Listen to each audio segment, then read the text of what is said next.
¿Te gusta la fotografía? ¿Te gustaría ser más creativo? ¿Te gustaría tener ideas más originales, más auténticas al momento de obturar la cámara? Si las respuestas anteriores fueron que sí, no te puedes perder este video.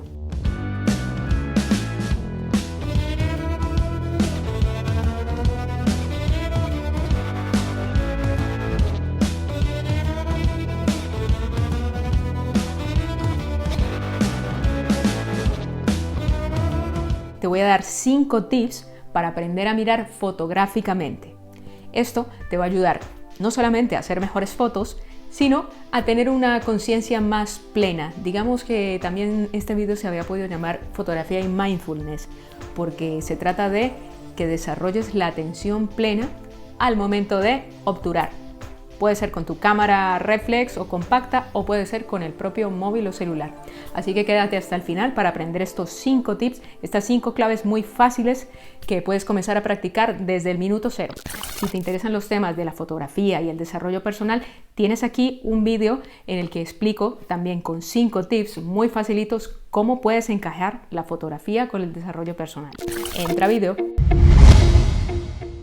El tip número 1. Darte cuenta de la geometría de las cosas. Darte cuenta de la geometría de las cosas significa que cuando miras tu entorno puedes ver que todas las formas, todo lo que nos rodea se puede sintetizar, se puede ir a lo esencial, a las formas y figuras esenciales de la geometría. Círculos, cuadrados, rectángulos, trapecios. Tú ves el marco de una puerta y de repente, ya cuando aprendes a mirar fotográficamente, ya no ves el marco de una puerta, sino que ves un rectángulo. Cuando ves el sol, pues el sol es una circunferencia también. Es como cuando a ti te dicen que pintes o dibujes una casa.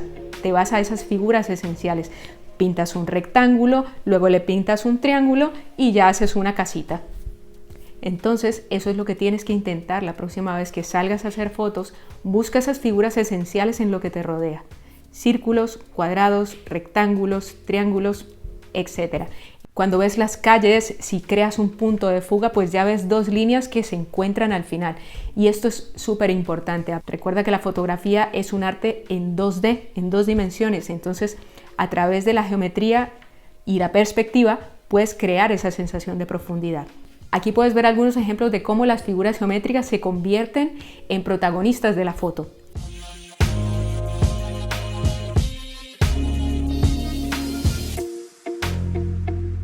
Así que siempre intenta ir a la esencia de cada cosa. Esto es muy importante, tiene mucho que ver con la atención plena. Es como que te sirvan el pan y tú más allá del pan, así como decía el poema, más allá del pan ves el trigo, los trigales tempranos, la verde forma de la primavera, el agua, las raíces.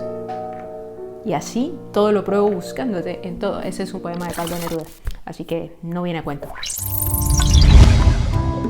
Este segundo punto se trata de las ópticas o los lentes. Esto sí tiene mucha más relación con la cámara con la que estás fotografiando y con el objetivo que tenga esa cámara.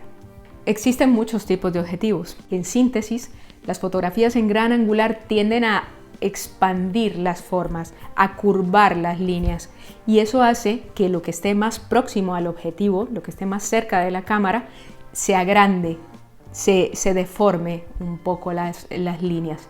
Obviamente, por el campo visual que cubre un gran angular, que suele ser mucho más amplio, pues caben muchas más cosas en la escena o en ese encuadre cuando tienes un objetivo gran angular.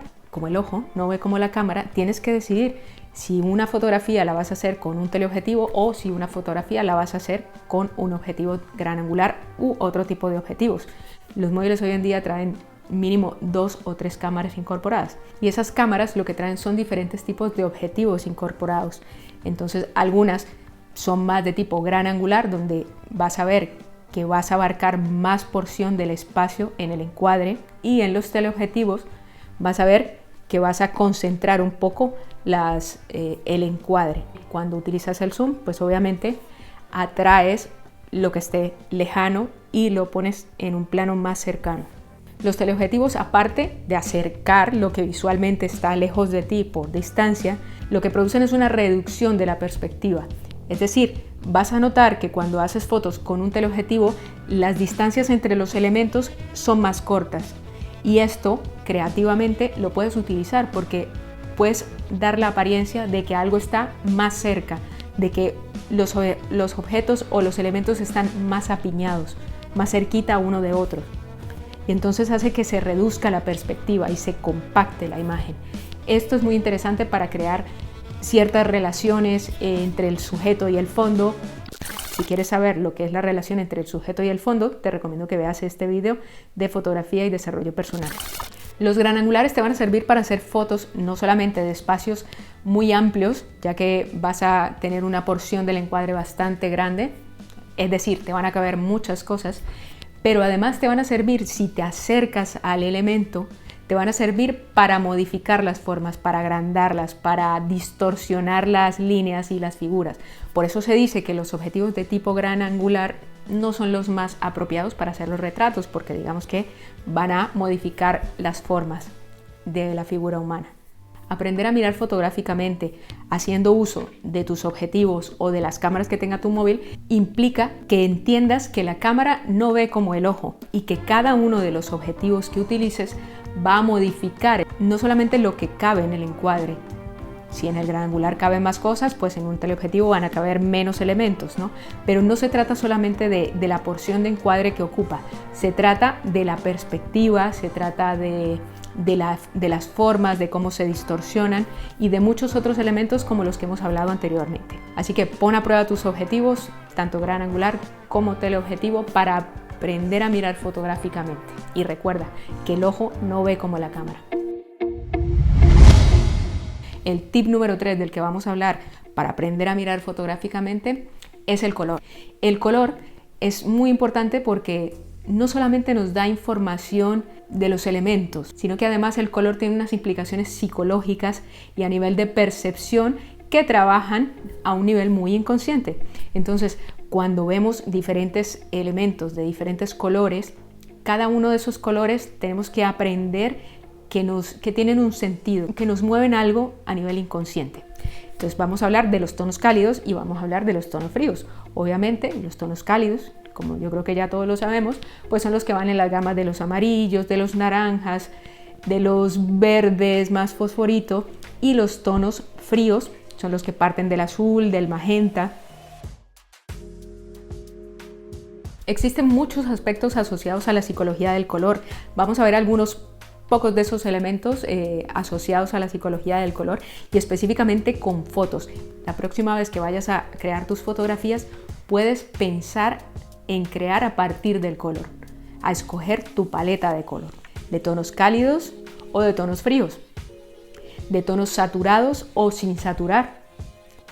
Recuerda que lo que hace que el color sea el color es la luz, porque sin luz no hay color. Entonces, si quieres colores brillantes, si quieres colores saturados, necesitas unas buenas condiciones de luz. Cuando los tonos, por ejemplo, en una tarde de invierno donde todo es gris, por eso los tonos son más apagados. Hay muchos fotógrafos que parten no de un motivo fotográfico en sí, quizás el motivo es el color solamente, no una persona o no un elemento, sino que parten del color como elemento compositivo.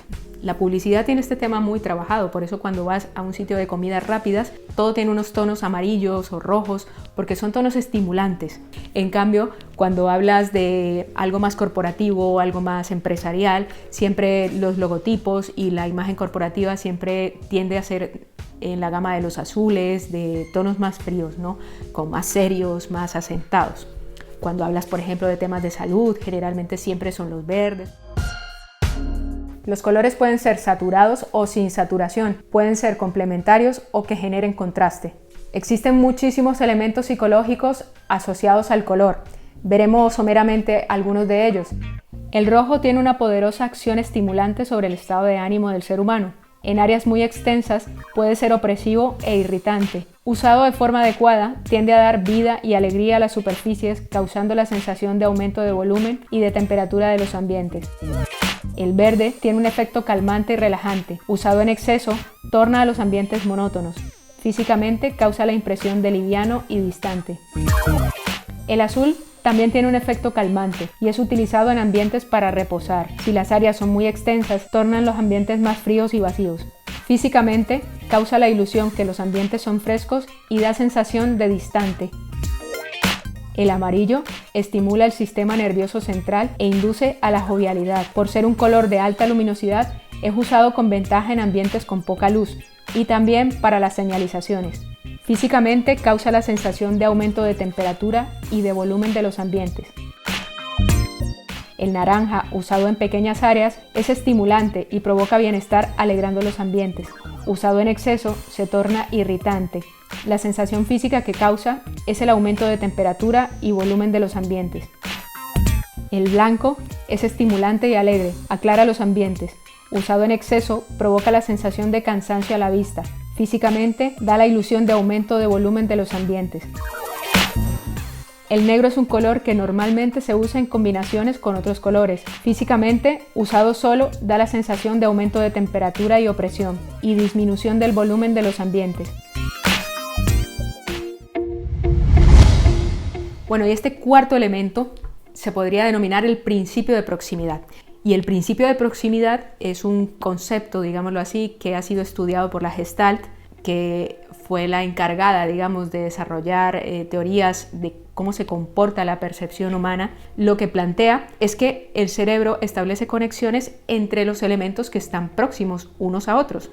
A que yo veo un elemento y ese elemento intento que entre en diálogo o intento que por proximidad o por encuadre tenga una relación con el entorno o con otros elementos.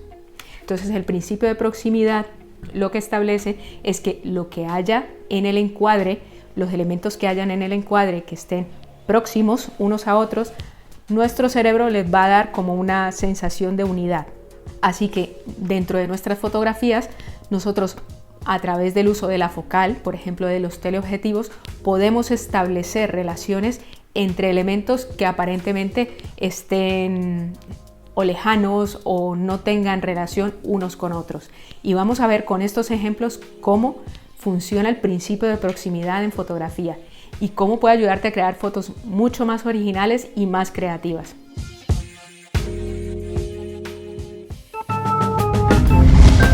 El quinto y último elemento del que vamos a hablar es de las sombras. Aprender a mirar las sombras. Los fotógrafos siempre decimos que sin luz no hay foto. Sin embargo, las sombras, los contrastes, el negro es lo que nos da un punto de dinamismo en la imagen, porque cuando todo es tan luminoso, tan parejo, digamos a nivel de imagen, no tiene mucha gracia. O puede que sí, dependiendo del tema de la foto, obviamente, pero el contraste, las sombras siempre te van a dar un punto diferenciador, siempre te van a dar un plus al momento de componer tus imágenes. Las sombras, ya sabes, para que se produzca una sombra tiene que haber una luz dura. También depende de la dirección de esas sombras. Por ejemplo, las sombras alargadas de los atardeceres o de los amaneceres son las más recomendables. Y en estas fotografías que te voy a mostrar te vas a dar cuenta de lo enriquecedor que puede ser que te fijes de ahora en adelante en las sombras y que vayas a buscar sombras, a fotografiar sombras. Si quieres que tu fotografía de sombra salga negra como debe ser, es decir, un recorte, una silueta, un contraluz, si quieres que salga realmente negro, bájale el brillo. Si es en tu móvil, bájale el brillo a la foto, y si es en tu cámara reflex o en tu cámara compacta, intenta subexponer la fotografía un punto por ahí o 2 puntos, dependiendo de si sabes leer el fotómetro. Intenta siempre subexponer un poco la foto para que las sombras queden más negras, más contrastadas. Bueno amigos, y hasta aquí este video de los 5 tips para aprender a mirar fotográficamente. Recuerda que la fotografía es un arte del presente, es un arte que te lleva a estar en el momento justo, a no perderte de lo que está sucediendo, a estar muy atento. Practica siempre la observación. Si te ha gustado el video, dale like. Recuerda darle like, que es importante para el posicionamiento del video. Y también, si te interesan estos temas de desarrollo personal, de arte, de creatividad, suscríbete porque vamos a tener mucho contenido relacionado con estos temas. Y no se te olvide dejarme algún comentario si has puesto en práctica estos tips, si te han servido, si tienes alguna duda o alguna pregunta. Te leo en los comentarios y te respondo. Hasta luego.